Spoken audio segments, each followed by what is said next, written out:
Hello friends, நாம் இன்றைக்கி முட்டை போண்டா எப்படி செய்கிறதுன்னு பார்ப்போம்.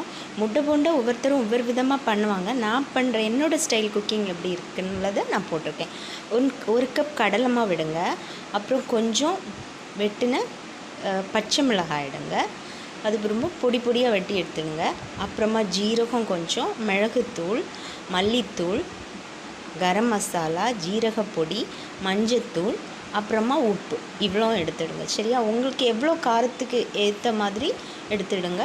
உப்பும் உங்களுக்கு எவ்வளோக்கு வேணுமோ அதுக்கேற்ற மாதிரி எடுத்துடுங்க. அப்புறம் முட்டை உங்களுக்கு தேவையான அளவு முட்டையை எடுத்து ஃபஸ்ட்டே நீங்கள் பாயில் பண்ணி வச்சுடுங்க. அப்புறமா பேக்கிங் சோடா கொஞ்சம், அது 1 பிஞ்ச் தான் நம்ம போடுவோம். அப்புறமா தண்ணி, இவ்வளோ தான் நமக்கு தேவையான பொருட்கள். ஃபஸ்ட்டு என்ன பண்ணணும்னா, கடலை மாவில் அந்த நறுக்கி வச்சுருக்கிற பச்சை மிளகாவை போட்டு, அதுக்கப்புறமா ஜீரகம், மஞ்சத்தூள், மிளகுத்தூள், மல்லித்தூள், ஜீரகத்தூள், கரம் மசாலா, உப்பு எல்லாமே போட்டு மிக்ஸ் பண்ணுங்கள். அது நல்லா நீங்கள் மிக்ஸ் பண்ணி கை வச்சு நல்லா நீங்கள் மிக்ஸ் பண்ணி விடுங்க. விட்டுட்டு அப்புறமா 1 கப்பு தண்ணி எடுத்து அது ஃபுல்லாக விட்டுறாதீங்க. எவ்வளோவுக்கு வேணுமோ அவ்வளோ கொஞ்சம் கொஞ்சமாக விட்டு நல்லா பிசையணும். அது கெட்டியாக வரணும், நல்லா திக்னஸ் வேணும், திக்காக இருக்கணும். அப்புறம் அந்த பிசைஞ்சு முடிஞ்சதுக்கப்புறமா லாஸ்ட்டில் நீங்கள் கொஞ்சமாக 1 பிஞ்ச் பேக்கிங் சோடா தான் அதில் போட்டுருங்க. அந்த பேக்கிங் சோடா போட்டுட்டு திரும்ப மிக்ஸ் பண்ணுங்கள் ஒரு வாட்டி.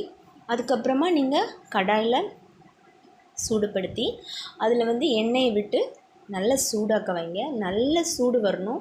மிதமான சூடு வந்தாலும் நமக்கு சரியாக அது பொரிஞ்சு வராது. அதனால் நல்லா கொதிக்கணும்.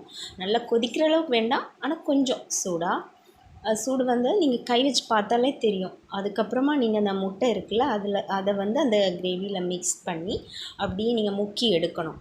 அதில் முக்கி எடுத்துட்டு அப்படியே நீங்கள் விட்டுருங்க. ஆனால் இந்த பேஸ்ட் இது திக்னஸ் இருக்கணும். இந்த பேட்டர் திக்னஸ் இருந்தால் தான் வரும். லூஸாக பண்ணிங்கன்னா நீங்கள் எடுத்து போடும்போது அப்படியே அந்த பேட்டர் அப்படியே போயிடும் கீழே. அப்புறம் வெறும் முட்டை மட்டும்தான் அப்படி லைட்டாக தான் பட்டிருக்கும். அந்த பேஸ்ட் கரெக்டாக இதாகாது அதில். அதனால திக்னஸாக பண்ணுங்கள் அந்த கிரேவியை. அப்புறம் அந்த முட்டையை நல்லா அதில் டிப் பண்ணி முக்கி எடுத்து போட்டிங்கன்னா பொரிஞ்சு வந்துடும். சரியா? அப்புறம் இது இந்த மாவோட தன்மை இதாகாமல் இருக்கணும்னா நீங்கள் என்ன பண்ணணும்னா, அந்த மசாலா ஐட்டம்ஸ் கொஞ்சம் நல்லா போட்டிங்கன்னா நல்லா இதாக வந்துடும். அப்புறம் நீங்கள் கொஞ்சம் நேரமாக வெந்ததுக்கப்புறம் திருப்பி போட்டு எடுத்துட்டிங்கன்னா முட்டை போண்டா ரெடி.